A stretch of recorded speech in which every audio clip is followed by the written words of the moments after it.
생각해 보세요. 병이 낫지도 않는데 평생 약을 먹으라는 것 이상하지 않습니까? 약으로 나으려는 것은 어리석은 일입니다. 생활 습관을 개선하지 않는 한 약을 먹어도 병은 낫지 않습니다.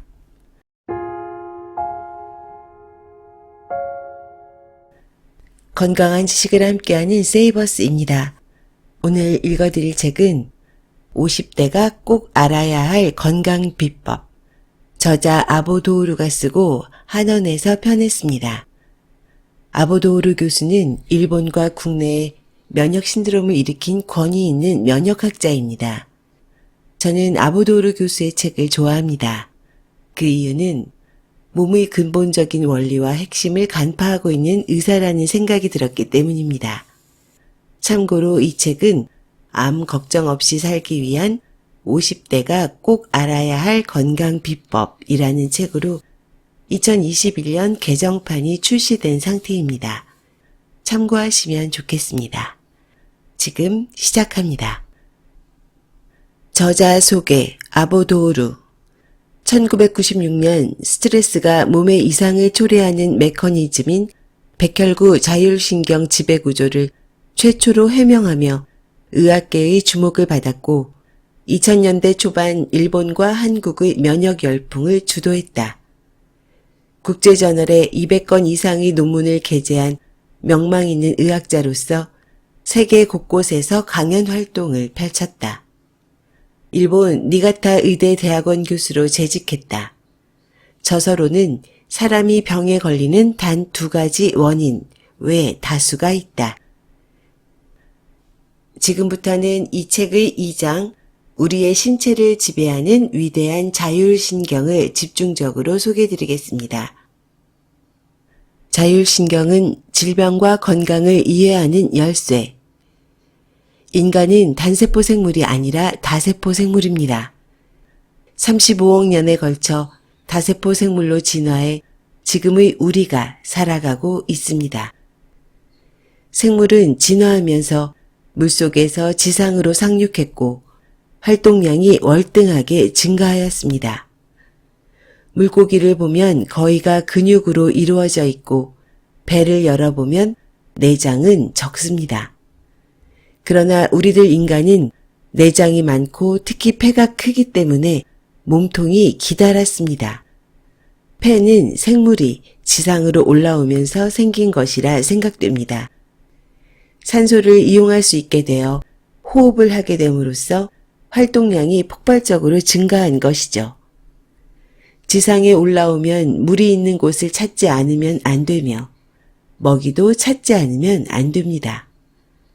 위험이 닥쳐오면 피하거나 공격할 기회도 늘어나므로 운동량이 많아질 수밖에 없습니다.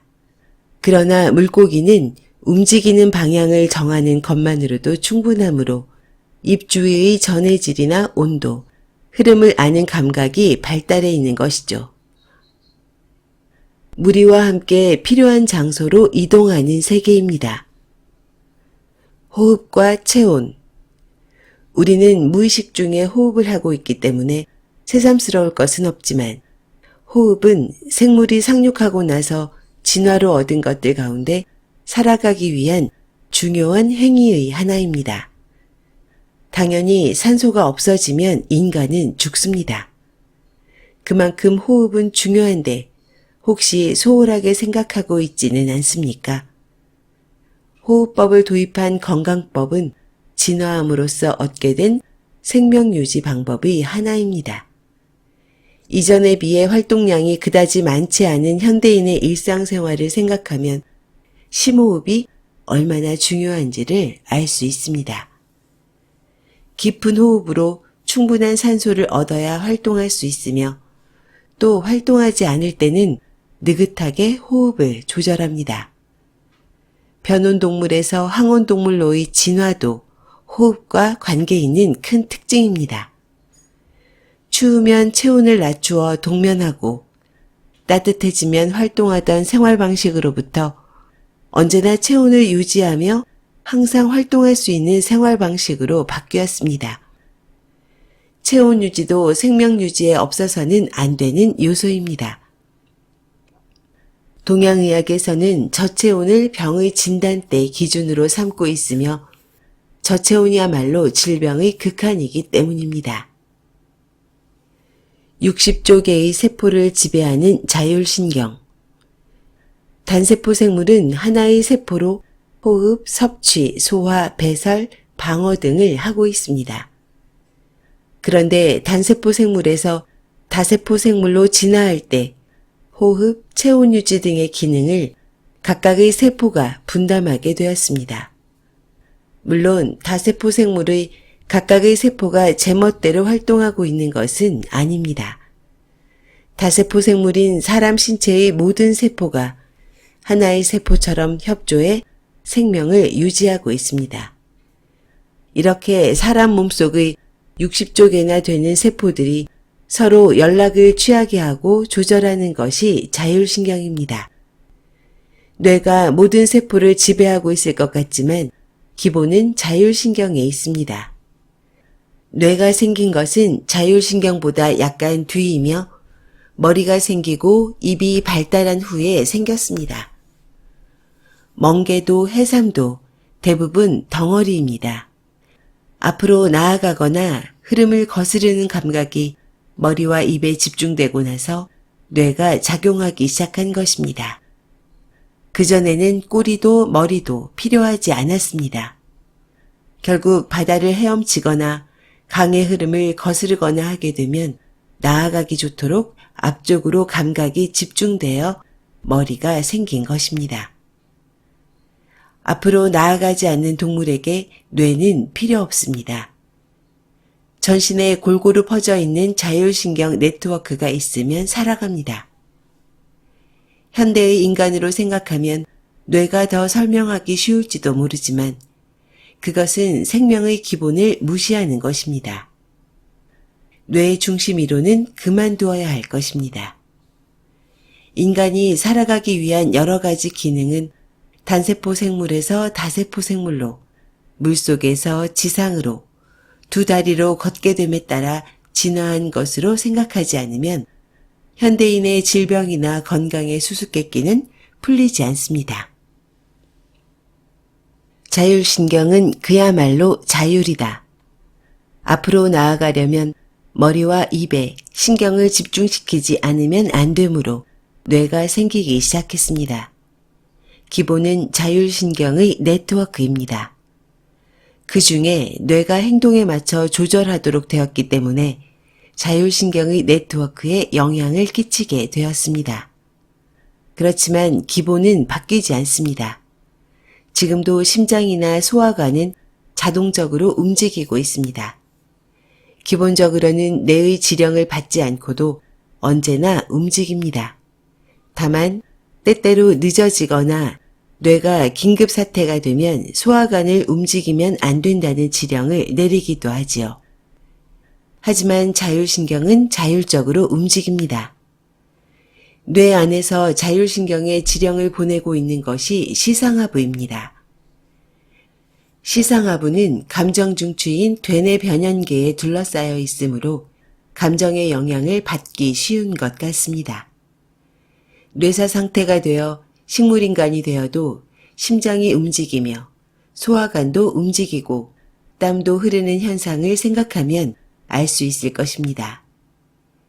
뇌의 영향을 받지만 자율신경은 자율적으로 움직이는 것입니다. 인간의 의식과는 관계없이 움직이고 있으므로 중요하지 않게 생각될 수도 있지만 다세포 생물의 생명 유지는 자율신경 없이 생각할 수 없습니다. 교감신경과 부교감신경의 활동. 단세포 생물은 하나의 세포로 호흡하고 먹으며 소화하고 에너지를 끄집어내며 배설하고 있습니다. 그러나 다세포 생물은 각 기관의 기능을 분담하여 생명을 유지하고 있습니다. 단세포 생물에서 다세포 생물로 진화하는 과정에서 세포의 기능이 전문화된 것이죠.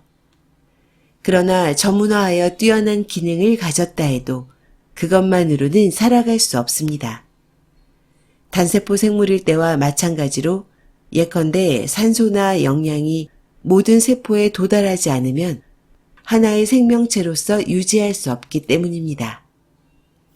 60조 개의 세포들이 그 기능을 유지하도록 조절하는 것이 자율신경입니다. 우리들 신체는 유전자, 즉 DNA가 결정합니다. 극단적으로 말해 DNA만 있으면 뼈와 근육, 눈이나 귀, 효소도 만들 수 있습니다. 그러나 그것들이 정작 활동을 하려면 영양분과 산소가 필요합니다. 몸속 세포의 미토콘드리아는 영양분과 산소를 연소시켜 에너지를 만듭니다. 구석구석 세포의 미토콘드리아로 영양분과 산소를 운반하고 있는 것이 혈액입니다. 하나하나의 세포가 혈액순환이 가져오는 영양과 산소를 연소시켰을 때 생기는 에너지를 사용하여 활동하기 때문에 우리는 사람으로서 숨쉬고 활동하는 것입니다. 즉, 각 세포의 생명을 지탱해주고 있는 것은 바로 혈액순환입니다. 자율신경은 교감신경과 부교감신경의 균형으로 조절되는데 순환을 조절하는 것은 교감신경입니다. 교감신경은 혈관의 주위를 에워싸면서 온몸에 퍼져 있습니다. 척추동물이 되고 나서 혈관이 생기고 그 무렵에 교감신경이 생기기 시작해 상륙한 시점에 온몸에 순식간에 퍼져나갔으리라 생각합니다. 부교감신경에서 자율신경은 시작되었다. 원래 단세포 생물에서 다세포 생물로 진화할 때 모든 세포를 조절하는 자율신경이 생겼지만 처음부터 부교감신경과 교감신경이 있었던 것은 아닙니다. 생물은 일단 먹으면 생명을 유지할 수 있었으므로 소화관이 기본이 되었고 이를 활동하게 하는 부교감신경이 시작점이었다고 생각됩니다. 실은 생물체 대부분은 초기에 별로 움직이지 않았다고 하므로 소극적으로 입에 들어오는 먹이로 생명을 유지했기 때문에 부교감신경이 중심이었을 것입니다. 그러나 그런 동물도 때로는 흥분하여 몸을 긴장하거나 적으로부터 도망가는 동작이 필요했을 것입니다. 하지만 교감신경이 아직 그다지 발달하지 않았을 때는 부교감신경이 그 일을 대신하였으리라 생각합니다. 부교감신경은 아가미에서 진화했는데 진화되기 전 생물들은 아가미에 이상한 것이 들어오면 긴장하거나 내뱉거나 하여 긴급 상황을 모면했습니다. 진화하고 나서는 그 아가미를 대신하여 부교감신경이 몸을 보호했습니다. 그렇지만 상륙하면 움직이지 않고서는 먹이를 먹을 수 없고 위험이 다가오면 도망가거나 공격을 하게 되어 어쩔 수 없이 먹는 것 이외의 신체 조절이 필요해져서 교감신경이 생겼으리라 생각합니다. 거북을 예로 들어봅시다. 몸에 위험이 다가오면 순식간에 머리를 집어넣어 버릴 것입니다. 용감한 거북은 공격해 옵니다. 이렇듯 근육의 순발력은 교감신경의 작용입니다. 아마도 생물이 물속에서 상륙하여 활동량이 증가하고 폐가 생겨 교감신경을 필요로 했기 때문일 겁니다. 교감신경은 척추로부터 나오지만 혈관 주위를 에워싸고 온몸에 구석구석 퍼지는 네트워크를 가지고 있습니다. 그것에 비해 부교감신경은 목과 허리에만 있습니다. 목의 부교감신경은 심장이나 위 등의 상반신의 활동을, 허리의 부교감신경은 골반 내의 작용, 즉 소화액의 분비나 배변의 지시를 조정하고 있습니다. 진화되기 전 물속에서 없어서는 안 되었던 부교감신경이 진화하여 땅 위에서는 그 기능이 축소되고 교감신경이 늘어났을 것으로 생각합니다. 그렇지만 현대인의 생활 방식은 어떻게 되어 있습니까? 많은 사람이 초기의 생물처럼 거의 움직이지 않고 있습니다. 최근 스포츠클럽 등 건강산업이 번성하는 것은 동물이 진화로 습득한 근육을 덜 사용하기 때문입니다. 생명유지의 기본을 무시하기 때문에 성인병이 생기는 것입니다. 어떤 생활을 하는 것이 인간답게 살아가는 기본인지를 생각하지 않으면 건강은 유지될 수 없습니다. 자율신경은 환경이나 정신상태의 영향을 받는다. 자율신경은 60조 개의 세포를 조절하고 있습니다. 신경 중에서도 최초에 진화한 자율신경은 우리 의사와 관계없이 움직이고 있습니다.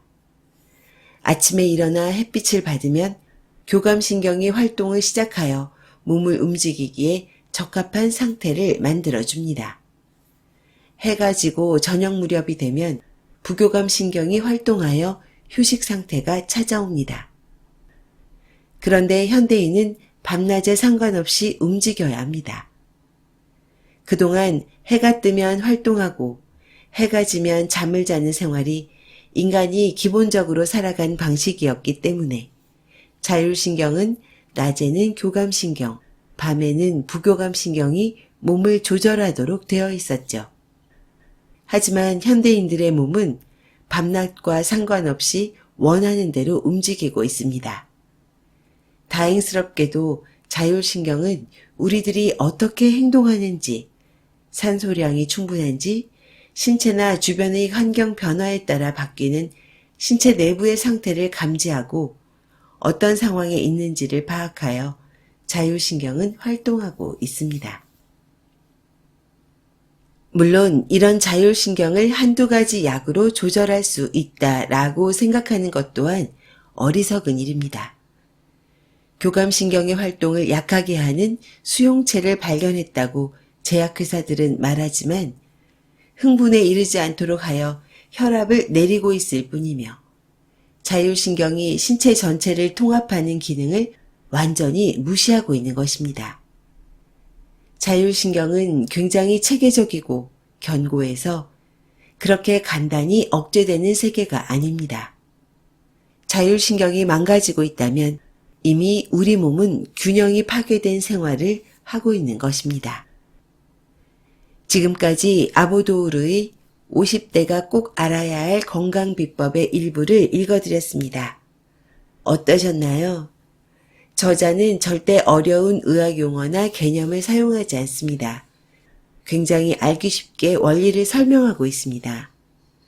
저자가 높은 내공을 소유한 의료인이라는 생각이 드는 이유입니다. 저자는 질병 없는 삶을 위한 조건으로 생활 습관의 변화, 운동의 가치, 감사하는 마음 등을 들고 있습니다. 건강한 자율신경을 유지하기 위해서는 자연의 섭리를 따르는 게 해답이라고 말하고 있습니다. 아보도우르는 만성질환에 대한 주류의학 치료에 대해서 가감없이 다음과 같이 비판하고 있습니다. 생각해 보십시오. 낫지도 않는데 평생 약을 먹으라는 이야기를 의사가 한다면 이상하지 않겠습니까? 인간의 신체는 아무도 만들 수 없는 보물입니다. 그런 훌륭한 신체를 가지고 있으면서 약으로 어떻게 해볼까 생각하는 것은 어리석은 일입니다. 병에 걸리기 전에 어떤 잘못된 생활을 해온 것임에 틀림없습니다. 그것을 개선하지 않는 한 약을 먹어도 병은 낫지 않습니다. 저자의 생각에 전적으로 동의합니다. 사망 원인의 80% 이상을 차지하고 있는 만성질환은 세균에 의한 감염이 아니며 사고에 의한 재해가 아닙니다. 잘못된 생활 습관에 의해 만들어진 질병입니다. 그래서 약물로 절대 치료할 수 없습니다. 오로지 생활 습관과 식단, 그리고 마음의 평화를 통해서만 회복할 수 있습니다. 세계적인 면역학자는 이러한 평범한 진리를 우리에게 가르쳐주고 있습니다. 진리는 평범하며 단순합니다. 지금까지 건강한 지식을 함께하는 세이버스였습니다. 여러분의 건강한 삶을 응원합니다. 감사합니다.